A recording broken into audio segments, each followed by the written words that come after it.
são várias substâncias, né? Durante um exame para doping, você tem várias substâncias que são colocadas como facilitadoras do desempenho. E o testosterona é uma delas, tem uma lista lá imensa, né? Mas o que acontece, né? E é isso que é muito, muito interessante, porque a gente volta na testosterona. Onde eu vou, eu falo, cara, quero falar de outra coisa. Vamos falar de outra coisa. Volta na testosterona, né? Eu falo, rapaz, o que aconteceu com esse hormônio, né? E aí o que eu trago um pouquinho na tese é o seguinte, né? A história social da testosterona. Tem um livro que cara, não está traduzido ainda e tem que traduzir esse livro, que se chama Testosterona, né? É da Katrina Karkazis e da Rebecca Jordan Young. Elas vão estudar essa história de como é que se construiu dentro do laboratório, né? E como elas, inclusive, uma delas faz a defesa das atletas hoje com variação intersexual, participa, né, dos recursos que as atletas entram e tudo mais. E ela vai contando, né? Não só ela, né? Outras autoras que eu trago também lá na pesquisa, elas vão contando como é que se narrou essa história, né? Primeiro, você vai lá e isola, né? A testosterona é isolada, né, quimicamente isolada e tudo mais. E aí dizem assim, ela é masculina, o que não é. Ela está presente. Todo mundo produz testosterona. Todo mundo produz, em menos, em mais, em níveis quando maiores, não produz é um problema média, fora da média. E quando não produz é um problema para todo mundo também. Todo mundo, exatamente. Exatamente, né? E assim, então você tem isso, né? Produz, né? Todo mundo produz. Aí, opa, peraí. Não, tentaram dizer que era masculina e que era... ela foi narrada como quase que uma inimiga, quando se soube que ela também era presente no corpo das mulheres, né? Mulheres cisgêneras, né? Assim, também, né? Que é isso que é importante colocar, né? Mulheres cisgêneras, mulheres trans, todo mundo, né? Com variação intersexual vai ter essa molécula presente. Aí, não, é um hormônio sexual, então foi marcado dessa forma. A testosterona tem função hepática, tem função óssea e por aí vai, né? E ali foi uma briga meio entre químicos e entre bioquímicos e os médicos, né, da época. Não é isso, não é aquilo, não é isso. E acabou vencendo essa narrativa que é o mais importante, inclusive o que traz toda a questão da masculinidade é a testosterona, né? E é muito presente no senso comum, né? A gente vê. No popular, né? Vou ali, né, tomar um negócio, minha testosterona vai subir, vou correr. Vou virar um atleta olímpico desse jeito, né? Não, e é muito louco a gente repetir isso que a gente já falou aqui, Período já falou no canal dele, já falei no Blá Blá infinitamente, que nada dessa discussão do que é normal ou não faz sentido biologicamente. Não existe normal no sentido não da curva normal e da variação. Normal do isso aqui é normal e tudo que está fora disso aqui é anormal e biologicamente não deveria existir. Então, se você pega... Normal é um conceito matemático. Isso, normal é um conceito matemático de variação da população. De mais comum, menos comum. Mais comum e menos comum. Mesmo em relação à testosterona, você vai ter variações enormes dentro da população em tudo que você imaginar de sexo biológico. Então, você vai ter machos produzindo pouca... Isso em qualquer bicho. Vamos falar de gato. Machos produzindo pouca testosterona ou produzindo muito. Fêmeas produzindo pouca testosterona ou produzindo muito. Então, é sempre bom a gente lembrar que esses conceitos do que é normal ou não é normal, eles são muito mais sociais do que biológico. Quando a gente olha biologicamente essa divisão que a gente faz, ela acaba perdendo um pouquinho o sentido, porque, tipo, não, variação existe na natureza, a gente espera que exista variação, na verdade, né? Então, se você que está assistindo fala assim, não, mas existe essas coisas, cara, a biologia mostra pra gente que essa caixinha que você tá criando, ela é muito menos fechadinha do que a gente imagina na maioria das vezes. Né? E aí você entra numa discussão sobre... Entra até em origem das espécies, porque se você for ver, né, são certos grupos. Então, quando tem a questão de ser um indivíduo dioico ou não, papapá, então, né, no nosso caso, a determinação sexual, ela é cromossomial, mas só que aí, exatamente por ser cromossomial, você tem as variações internas com relação a isso. Tá, enfim, né? Tem, crocodilo é por temperatura, por exemplo, né? E aí, como é que faz? Entendeu? Você tem os casos de crocodilo partenogenético. Tá, porra, você entra numa discussão aí que... de fato, o padrão passa a ser só um referencial. Ele não é uma regra. Não é uma regra. No sentido assim. Ele é um referencial. Tá, a gente parte por esse referencial porque a gente precisa de alguma coisa para trabalhar, mas não necessariamente que isso seja, sabe, isso não é 100%. A resposta da biologia depende, né? E tem um outro fator que acho que é muito legal do seu trabalho. Uma vez eu estava lendo um artigo que eu apresentei no Blá Blá sobre... modelos de junção com parceiro. Então eles estavam discutindo monogamia versus poligamia. E aí é muito louco, porque é um grupo de pesquisadoras que ela está falando que a gente tem um erro de origem. E o nosso erro de origem é que a gente, estudando biologia, nem estudando biologia humana, biologia em geral, a gente parte do princípio de que o que é normal é monogamia e que as outras coisas são variações a partir da monogamia. E aí ela fala assim, gente, e se a gente só filosoficamente, mentalmente, partir do princípio que a poligamia é a origem e que a monogamia é uma variação? E aí a hora que ela faz essa análise... na verdade, pra mim faz todo sentido. Mas a hora que você vai estudar isso em formação de... Você pega os artigos clássicos de formação de pares sexuais, a gente sempre parte do princípio, os pesquisadores partem do princípio de que a monogamia é a base, e aí tem toda a origem judaico-cristã da nossa sociedade, e que aí tudo é variação errada dessa monogamia. E ela fala assim, e se a gente invertesse? Vamos partir do princípio de que poligamia é o comum, que na verdade poligamia é muito mais comum e as suas variações. Você tem que fazer, pra mim, árvore evolutiva. Isso, mas esse é o ponto. Canguru, como que é? Isso. Aí vamos lá, gambá. E aí você tem uma visão completamente diferente, que é a visão social influenciando no COI, por exemplo, na década de 30, que você estava explicando, na biologia, como se a visão social fosse mais relevante ou pautasse o que a biologia vai discutir, né? Você me levou para um lugar aqui que é o seguinte, a J. Mombassa, ela tem uma frase que diz bastante coisa, né? Não sei se eu vou lembrar a frase, né? Exatamente. Enfim, exatamente, mas é assim, o normal nunca é marcado, né? O normal tá aí, né? Tá, né? O faz normal as é coisas, normal, né? É o referencial humano, né? Sim. Eu entendo que é humano, né? Então, primeiro eu entendi que era humano o que era marcado como homem, depois, né, como homem cisgênero. Aí depois, tem outro referencial humano ainda, né, aqui inferior a esse, mas tem essa mulher, esse homem biológico e essa mulher biológica, né? O que quer que isso queira dizer? O que é que isso queira dizer, né? Que a gente está trazendo aqui, né?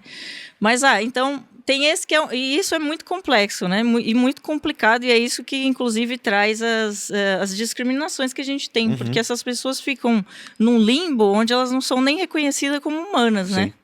Porque elas têm que fingir uma contusão para não poder continuar competindo pesado, na prova que ela estava competindo, né? Exatamente, né? Então, como é que você chega para alguém e diz, vaza e inventa, né? Exato. Inventa e eu uma vou te coisa. apagar ainda. Né? E eu vou apagar tudo que aconteceu, né? Então, por que eu trabalho pensando sempre nessa... Como é que aconteceu socialmente? É a pergunta que fica ali no meu trabalho, né? Toda essa revisão biológica, mas como que ela foi sendo construída? Então, assim, a referência de mulher biológica hoje, ela não é a histórica, ela não é, assim, ela tem uma data, né? E ela acontece a partir do século XVIII, né? A gente não tem a ideia de mulher biológica antes disso, né? Por quê? Se entendia que existia um corpo só, que era mais ou menos desenvolvido. Lógico que entendia-se que o mais desenvolvido era esse que tinha o pênis, né? E tinha esse outro ali que não se desenvolveu muito bem, né? E justamente o contrário. E biologicamente é o oposto, mas tudo bem. Enfim, por que isso acontece, né? Quando acontece, né? A gente tem ali pensando as revoluções francesas, inglesas, enfim, né? E o surgimento do capitalismo e tudo junto e tudo misturado, né? Você não consegue mais provar socialmente que aquela mulher é inferior, que aquele grupo é inferior, né? Então você fala assim, cara, eu vou ter que, né? A ciência ali da época vai ter que dar um jeito de marcar no corpo. É inferior por isso, né? Porque a testosterona é mais baixa. É inferior porque o cromossomo, né? E aí vai se construindo essa narrativa, né? Vai se buscando no corpo essa inferioridade. E aí o que isso faz é congelar, né? Você nasce mulher já dentro dessa narrativa, né? Com esse destino já, olha, ser mulher é isso. Então, você não vai tentar correr muito ali porque você não vai, né, ser muito melhor que isso. Ou você corre igual uma menina. Minha filha escutou muito isso. Nossa, você corre igual uma menina. Exatamente. O que isso quer dizer, né? A gente precisa questionar isso. O que é correr como uma mulher, o que é correr como um homem, né? Então, essas coisas vão sendo marcadas no corpo, porque assim, vamos pensar o seguinte, né? Uma criança, ela já vai nascer, se ela nasceu menina, já a sociedade está pronta para dizer para ela assim, olha, talvez esporte não. Talvez esporte sim, mas qual? Talvez, sabe? Tá, não, eu falei para você, vai praticar esse, porque tem a estética feminina, e você resolveu. A Cristiane do futebol conta isso de uma forma muito interessante, né? Ela tentava ir para o futebol, e aí ela era deslocada pela família para uma modalidade que tinha uma estética feminina, né? Aí ela ia para o futebol, aí até que uma época lá falaram, pelo menos acho que a capoeira, se eu não me engano. Então, você tem esse corpo sendo deslocado toda hora do esporte e ou estão sendo recolocado em modalidades que são reconhecidas socialmente como femininas, né? É isso que... E aí acho que é importante uma palavra para eu deixar aqui, né? O que eu estou falando é de determinismo biológico, né? Que ainda é presente, a gente não acabou no século XIX, não acabou no século XX, que é essa coisa de dar um destino. Então você fala assim, olha, se é mulher cisgênera vai ser assim, se é homem cisgênero vai ser assim, né? Essa maneira de ser e estar no mundo vai sendo colocada a partir da biologia. E é isso que precisa ser questionado, né? Não estou falando que as ciências biológicas não interessam, que não é nada disso, né? A gente fala muito aqui, eu e o Pirula, Camila, o Ruas, a gente já repetiu isso várias vezes, que o determinismo biológico é um dos maiores erros que um biólogo pode cometer. Dizer que as coisas são determinadas na hora da fecundação, quando os seus cromossomos se juntaram e o seu destino tá resolvido, isso não existe. A gente sempre bate na tecla aqui da importância da interação com o ambiente e de como o que está em volta molda tanto um organismo quanto o que é determinado biologicamente. É uma junção entre as coisas. Inclusive durante o desenvolvimento embrionário. Dentro da barriga da mãe. Tem evidências de um monte de coisa. Em mamíferos, em placentário, né? Em outros também, você tem o impacto dentro do ovo, dentro das coisas. Né? E só pra galera que tá assistindo, a Cristiane é uma das maiores jogadoras de futebol da história do Brasil. E se você acha que você joga a bola bem, provavelmente você joga muito pior do que a Cristiane. Só pra deixar bem claro quem é. E é uma pessoa que tem uma história incrível. E... provavelmente porque pode ser que tenha algum atleta olímpico assistindo, porque futebol provavelmente assistindo, e aí a gente poderia comparar. Porque você foi muito bonzinho nesse provavelmente isso, aí, né? Mas assim, a chance muito, muito grande dela ter jogado muito mais bola do que você jamais jogou e jamais vai jogar na vida. Por exemplo, pra jogar mais bola do que eu. Não é difícil. Você não precisa de muita coisa. Hoje em dia, né? então. Hoje em dia, então. Eu tenho duas perguntas pra fazer. Eu quero que você faça. Eu vou determinar agora que você a faça. Vai lá. Ok. Bem, nas Olimpíadas você tem, né, a categoria masculina e a feminina. Então teve essa questão do cromossomo, primeiro apalpar, né, aí depois o cromossoma, depois a testosterona. E hoje? Ainda é a testosterona, mas teria uma outra forma de fazer essa linha para categoria masculina e feminina que não fosse a testosterona? Ou que não fosse só a testosterona? Ou precisa dividir? Porque a divisão existe, né? Não, tá, mas... Então, e aí como é que faz? Tá. Não sei se teria uma outra forma, se melhor não ter uma forma. Olha que interessante, tem algum movimento fora o olímpico, porque a gente está olhando para o olímpico, né? Que está pensando assim, precisa separar, né? E eu acho que eu vou por essa linha, né? Ok.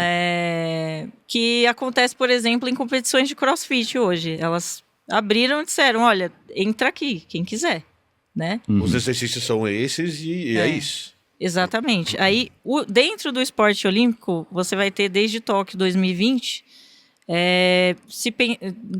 pensando o esporte misto. Uhum. Só que eu acho que tem uma questão fundamental que é o esporte misto, se ele for uma celebração de pessoas cisgêneras, hétero, continuar sendo a mulher cisgênera com o homem cisgênero, que só podem participar da mesma competição, então ele vai continuar reproduzindo esse sistema de sempre, do binarismo. Não, Né? mas se é misto, não precisa. Não precisaria. Se é misto, vai todo mundo. Exato. Esse é o Mas Exatamente, quais são né? os esportes mistos hoje?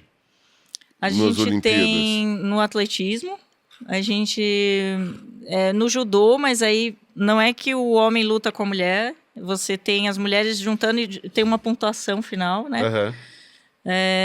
Eu não vou lembrar todas as modalidades, lembro dessas duas agora, mas acho que são 3 ou 4 que entraram Entendi. desde os Jogos de Tóquio. E também existem possibilidades de você categorizar de outras maneiras. Então, uma sugestão que se discute é judô, por exemplo. Você junta pessoas com 60 quilos e coloca elas para lutarem.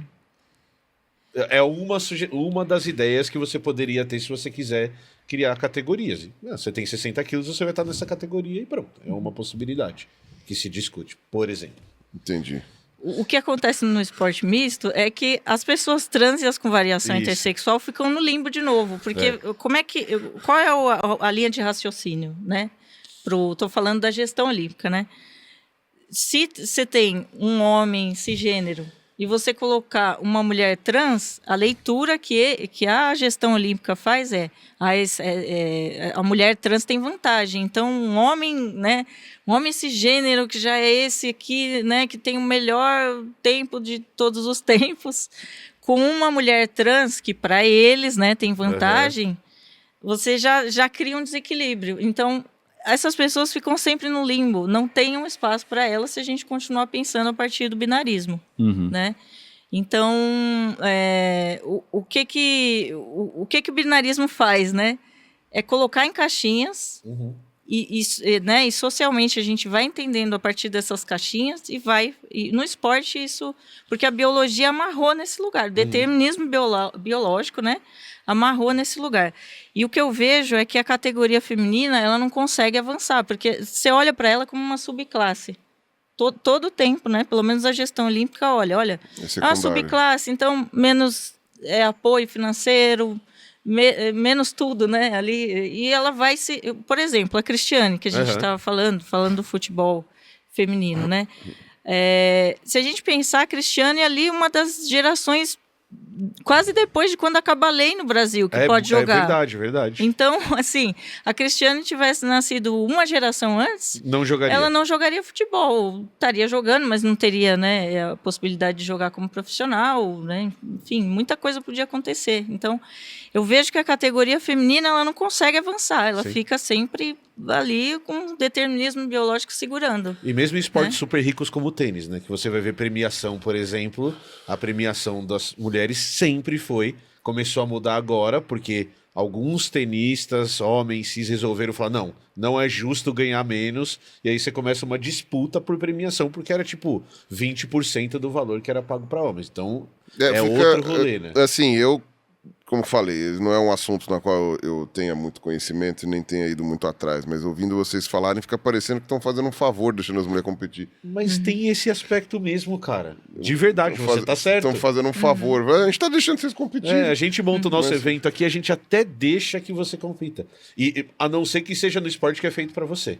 Aí ginástica... balé. Balé não é esporte, né? Mas aí você pega ginástica olímpica, aí sim é um evento para as mulheres. Aí os homens são um pouquinho mais secundários, vamos dizer assim. E aí, ginástica é uma que...